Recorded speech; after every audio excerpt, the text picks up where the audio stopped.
إنا أعطيناك الكوثر فصل لربك وانحر إن شانئك هو الأبتر. سبحان ربك رب العزة عما يصفون وسلام على المرسلين والحمد لله رب العالمين. إن الله وملائكته يصلون على النبي يا أيها الذين آمنوا صلوا عليه وسلموا تسليما. اللهم صل على سيدنا ومولانا محمد وعلى آل سيدنا ومولانا محمد وبارک وسلم وصلی علیہ. عزیزان گرامی قدر، آج ذی الحجہ کی 9 تاریخ ہے جس کو یوم العرفہ کہا جاتا ہے اور اس دن کی اپنی بڑی شان ہے. اللہ رب العالمین کے ہاں ایمان لانے کے بعد سب سے زیادہ پسندیدہ عمل وہ ہے کہ جو نبی کریم صلی اللہ علیہ وسلم کی سنت کے عین مطابق ہو. ہر وہ عمل جس میں آقا صلی اللہ علیہ وسلم کی سنت کا لحاظ رکھا گیا ہو، طریقے کا لحاظ رکھا گیا ہو، اگرچہ انسان کی نظر میں وہ بظاہر چھوٹا ہی کیوں نہ ہو لیکن اس کی شان بہت بڑی ہے اور اللہ کے ہاں وہ مقبول اور محبوب عمل ہے. لیکن اگر کوئی عمل ایسا ہے دنیا والے اس کو بڑا ہی عظیم اور اچھا عمل سمجھتے ہیں لیکن وہ عمل اپنی ذات کے اعتبار سے سنت کے مطابق نہیں ہے تو ایسا عمل نہ صرف اللہ رب العالمین کے ہاں نامقبول بلکہ اللہ اس کو مردود فرما دیتے ہیں. اللہ کے ہاں وہ مقبول نہیں ہو سکتا. اب مسئلہ یہ ہے کہ قربانی والے دن قربانی کا جانور نماز عید کے بعد قربان کرنا ہے. نماز عید ادا کرنے کے بعد قربانی والے جانور کو ذبح کیا جاتا ہے.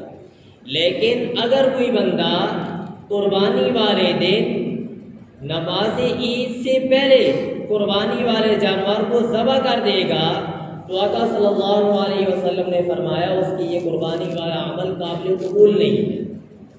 مثال کے طور پر نماز عید ہم نے 7 بجے ادا کی اور ایک آدمی 6:55 پر صرف 5 منٹ پہلے ذبح کر دیتا ہے تو یہ اس کی قربانی درست نہیں ہے. کیوں درست نہیں ہے؟ کہ اس کا یہ عمل آقا کے طریقے کے مطابق نہیں ہے. باقی سب کچھ ہوئی ہے، ذبح بھی کیا، درست کیا، اللہ کا نام لے کر کے کیا، لیکن نامقبول ہے، طریقے محمدی اس کے اندر نہیں ہے. نماز عید ادا کرنے سے پہلے اور اس کے بعد کہ چند مسنون اعمال ہیں جو آقا صلی اللہ علیہ وسلم سے ثابت ہیں.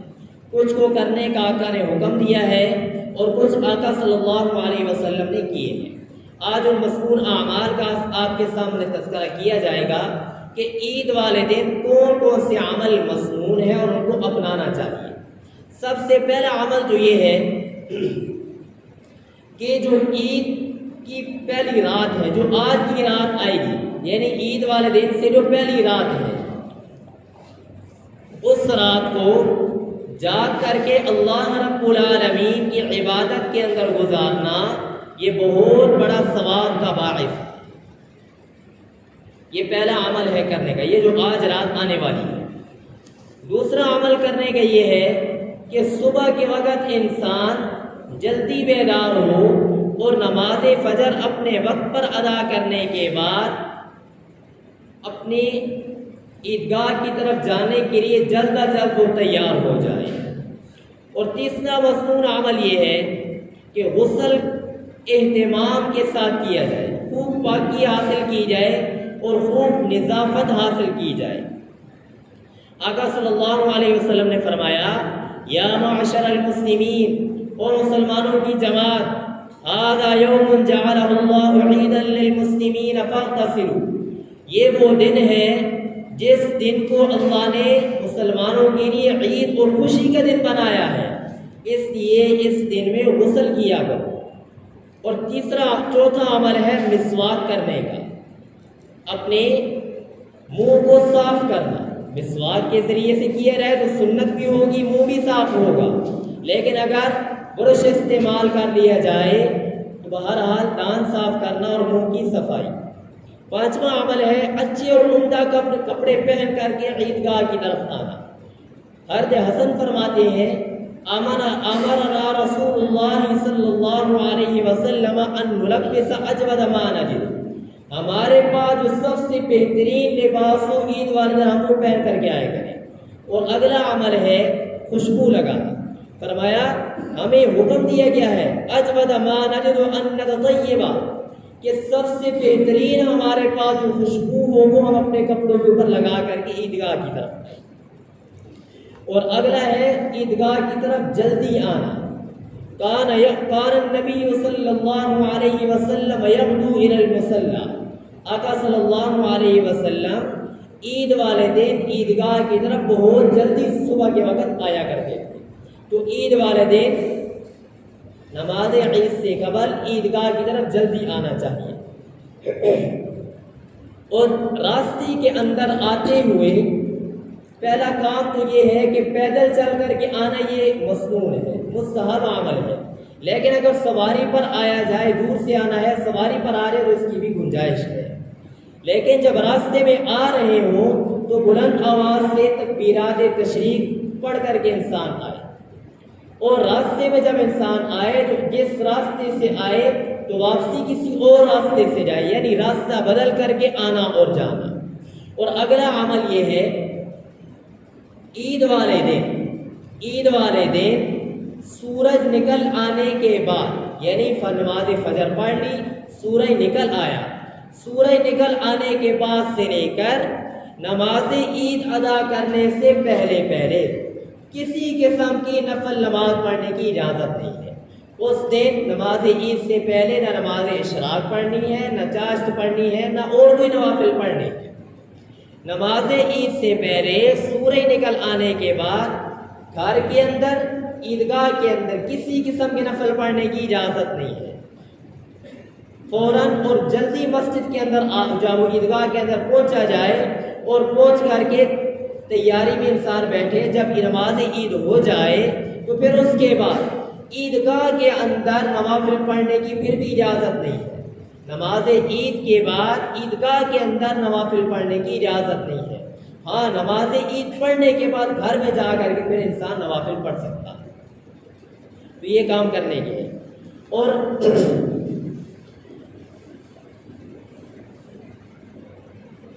کل جو دن ہے وہ چونکہ عید الاضحیٰ کا دن ہے اور اس دن قربانی ہوگی، تو اس کے متعلق بہت سارے مسائل تو پہلے ذکر کیے جا چکے ہیں۔ ایک بنیادی مسئلہ اور ہے، وہ یہ ہے کہ لوگ یہ سمجھتے ہیں کہ گھر کے سربراہ نے اگر قربانی کر دی تو پورے گھر والوں کی طرف سے یہ کافی ہے۔ گھر کا سربراہ اگر قربانی کر دے تو سب گھر والوں کی طرف سے یہ کافی ہو جاتی ہے۔ یہاں پر یہ بات سمجھنے کی، قربانی ہر صاحب نصاب کے اوپر لازم ہے۔ قربانی مقیم، مسلمان اور اسی طریقے سے آزاد، بالغ اور صاحب نصاب، اس کے اوپر قربانی لازم ہے۔ صاحب نصاب گھر کا سربراہ ہو یا گھر کے سربراہ کا بیٹا ہو، اگر وہ صاحب نصاب ہے تو اس کے اوپر قربانی اپنی لازم ہے۔ گھر کے سربراہ کے اوپر قربانی لازم ہونے کا جو مسئلہ ہے وہ اس طریقے سے، اس میں ذرا وضاحت ہے، صرف یہ مختصر مسئلہ نہیں ہے، اس میں ذرا وضاحت ہے۔ وضاحت اس طریقے سے ہے کہ مثال کے طور پر ایک آدمی کا کاروبار ہے اور اس کے بچے اس کے ساتھ معاملت کرتے ہیں کاروبار میں، لیکن وہ جو کچھ بھی اس کے بچے کماتے ہیں وہ والدین کے ہاتھ پہ آ کر کے رکھ دیتے ہیں۔ ان بچوں کا اپنا ذاتی ایسا کوئی مال نہیں ہے، نہ مال زکوٰۃ ہے، نہ ایسا کوئی ضرورت سے زائد سامان ہے جو نصاب کی حد تک پہنچتا ہو اور ان پر قربانی لازم ہوتی ہو۔ تو اس صورت میں جو صرف گھر کا سربراہ ہوگا پھر اس کے اوپر قربانی لازم ہوگی، باقی اگر نہ کرے تو ان کی طرف سے قربانی ان پر لازم نہیں ہے۔ لیکن اگر گھر کا سربراہ ہے اور اس کے علاوہ جو اس کی اولاد ہے تو اگر وہ خود بھی صاحب نصاب ہے تو ان کے اوپر اپنی قربانی لازم ہوگی۔ اب یہاں پر ایک اور ہے، ہم جب اپنے بچوں کی شادیاں کرتے ہیں تو گھر کے اندر جو ہماری بہو بیٹیاں آتی ہیں تو بہت سارا جہیز کا سامان اپنے ساتھ لے کر کے آتی ہیں، ان لڑکیوں کے پاس سونا بھی ہوتا ہے، نقدی بھی ہوتی ہے، ضرورت سے زائد سامان تو بے شمار ہوتا ہے، اور اسی طریقے سے کسی کے پاس اپنی جو ہماری زمینیں ہوتی ہیں وہ بھی ہوتی ہیں، تو ان کا اگر حساب لگایا جائے تو وہ عورتیں جو بچیاں ہوتی ہیں وہ بھی صاحب حساب ہوتی ہیں، تو ان کے اوپر اپنی قربانی کرنا خود لازم ہوتا ہے، تو ان کو اپنی قربانی کرنی چاہیے۔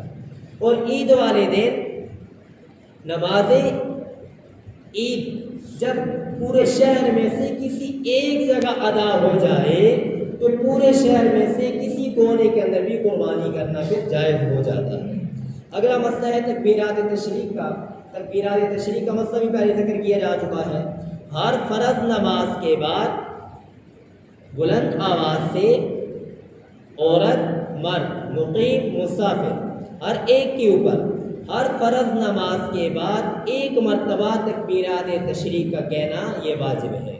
لیکن اگر تکبیرات تشریق کے یہ جو دن ہیں، ایام ہیں، یہ 8 صبح سے شروع ہو گئی ہے، 9 ذی الحجہ کی فجر سے جو 13 ذی الحجہ کی عصر تک، یعنی 8 صبح سے یہ شروع ہوئی ہیں اور یہ منگل والے دن کی عصر تک یہ رہیں گی۔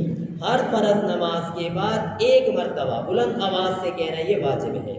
لیکن عورت جب کہے گی تو عورت بلند آواز سے نہیں کہے گی، وہ بالکل آہستہ آواز سے کہے گی۔ اور اگر ان دنوں کے اندر نماز قضا ہو جاتی ہے، نماز قضا ہو جاتی ہے، جب اس نماز قضا کو ان دنوں میں ادا کیا جائے گا تو اس کے بعد بھی اس کو کہا جائے گا۔ اور اگلا اعلان ہے وہ یہ ہے کہ نماز عید انشاءاللہ العزیز آپ کی اس مسجد میں ٹھیک 7 بجے ادا کی جائے۔